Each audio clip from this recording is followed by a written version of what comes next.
So having already adapted a classic of British literature in Brighton Rock, does that ease the pressure somewhat when you're coming to a contemporary bestseller?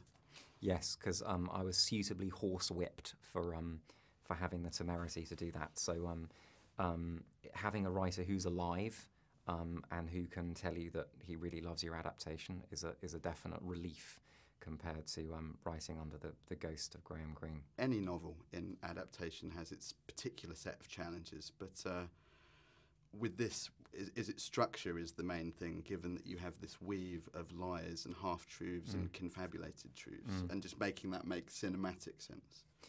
That's a really good question. You're right. It was the level of manipulation, deceit, lie, counter-lie, makes it enormously difficult for your actors, especially Nicole playing Christine, to know, to answer the question, what do I believe the truth is on this particular day in the story and on this particular day in the shoot. So you have to provide enormous amount of information to get clarity on a character who knows very little and who is going to take you in an enormously cerebral landscape to a very emotional place. So there are all sorts of conflicting agendas, and you somehow have to weave them into a harmonious whole in order to produce a thriller that's really puzzling, but also really heartfelt. And I do think this is a uniquely emotional thriller, more so than similar amnesia stories, although there aren't really any similar amnesia stories, although the critics often suggest there are, but I don't think there are. And yet, when you had that structure locked down, you were working with Colin Firth at his house on the script, and you had Nicole Kidman over Skype. I would imagine that that's not a luxury you often get with a film of this scale, but again, was it necessary given all those complications that you've just talked about? Yeah, I suppose it was. I mean, I was really following the actor's lead.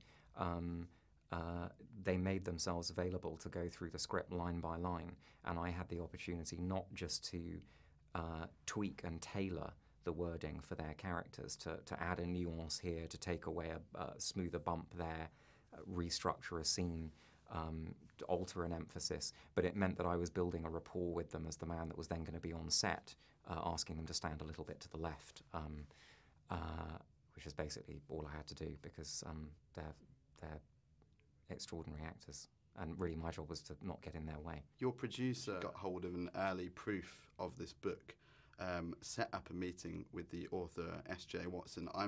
I read that he said you had an encyclopedic knowledge of the novel during this first meeting, and yet I don't think you even had the rights at that time, did you? So producer Liza Marshall, I'm not sure whether she had the rights at that stage. I think, no, we were still battling for them.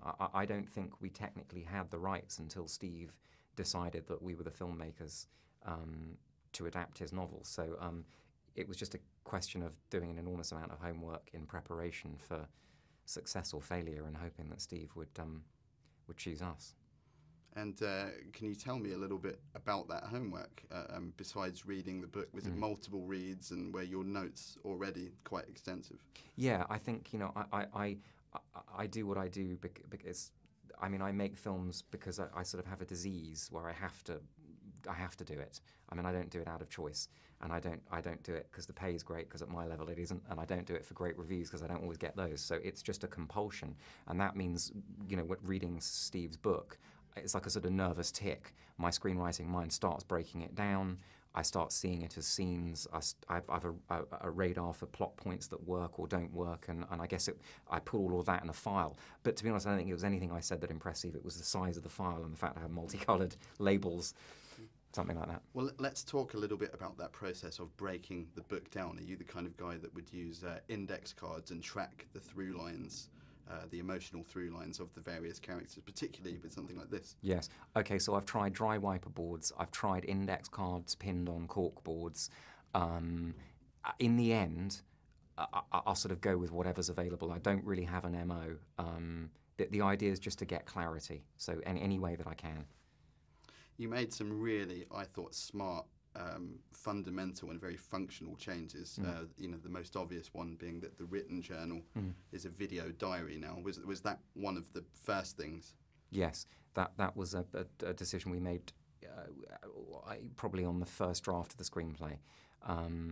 and it just seemed like a sensible thing to do. But also there's a history of movies to do with people watching other people, and those movies have a particularly kind of creepy power to them, and I think it was a chance to somehow embrace something of that. There's also in the book, she's thinking about the fact that her doctor might have been a possible attacker. What you've added here is an actual set piece sequence with him chasing her. Can you tell me about some of those moments that seemed really obvious to show rather than to tell, and maybe some moments that after a few drafts there was a bit of a eureka moment when you realised you could lock it in a certain visual way? I was really pleased to hear Steve Watson, the novelist, say that at one point watching the movie, he actually was convinced that a particular protagonist was the guilty party, even though in the novel he isn't. And that was an exciting payoff for me, that I could convince the original storyteller that the truth was something completely 180 from what it is. So yes, that set piece was an important one. It's one of our more cinematic sequences. I'm just trying to weave as extreme a story as I can, but stay honest. There's nothing dishonestly tricksy. Everything that happens, although it may create the wrong impression in the audience's mind, happens for an absolutely authentic reason. And when you look back on it, it all adds up. That scene of Nash chasing Christine, the way that you have it in long shot, and it's these tiny figures in the distance, it reminded me very much of the opening of Brighton Rock with the stabbing under the pier. It seems to me that you're interested in setting these horrific events in different surroundings. Oh, well, bless you for the American as well. Bless you for that comparison. That makes me feel like a real filmmaker when critics say movies like that movie. Not conscious, but in both cases, I love going from extreme close-ups to really cinematic wides. I don't know why. It's just a sort of visceral pleasure, and both those landscapes are really extreme, and both involve water and very British weather. The chemistry between Nash and Christine, they really tease it out in the book. It's a bit drawn out, in my opinion, in the book, and something I really liked, that you essentially have that entire arc happen in one scene. Yes. In the car that has its own kind of mini arc. Yes. Again, was this an early decision? Is this a scene you sweated over quite a bit to make it work as well as it did? I know it really infuriated Graham Greene, who was a novelist and a film critic, when screenwriters would condense a character's the noisomely phrased backstory into a kind of a few essential ingredients. But that's what filmmaking is. You're essentially turning an epic poem into a haiku for no other reason than you don't have the space to do anything different. So you just have to. It's an act of sort of forensic, stringent reduction, and also just faith, trial and error, just the hope that you're left with a residue of a character that really grips an audience emotionally. But I think it has a really positive impact as well, in that the book, it reads like a series of gradual reveals. Christine will learn something or be told something. This leads to a confrontation. What you've done, I think, really smartly, is have those reveals come out of confrontation. Yes. Directly. So it's like she can't even properly process what she's being told in that moment. Yes. Well, I'm glad you've spotted that. I mean, I suppose the two challenges, the luxuries that I don't have in a movie, is I can't have long conversational set pieces one after the other. They're fine in a book. Then they don't seem to work in a movie unless it's an art house movie, and this isn't that. And also, you want to as little exposition and as much action as possible.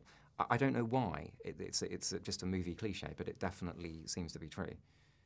And finally, I wanted to ask about working with Nicole Kidman. To my mind, no one does paranoid terror on screen quite like Kidman, in the sense that they've used this image, for the posters of things like The Others and The Invasion.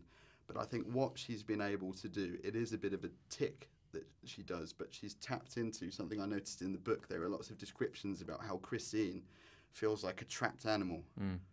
And you do get a sense of a lot of that through the, is this something you talked about? It's really there in the face, you know. No one ever says, she doesn't say it's not on the nose, I feel trapped like an animal, but that feeling is very much there. Well, you know, it's great that you pointed that out.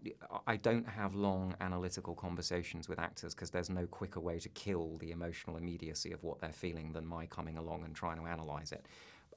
But what you have picked up on is something that I think we all agreed, which is that if your main actor, your main protagonist, isn't scared, then the audience won't be.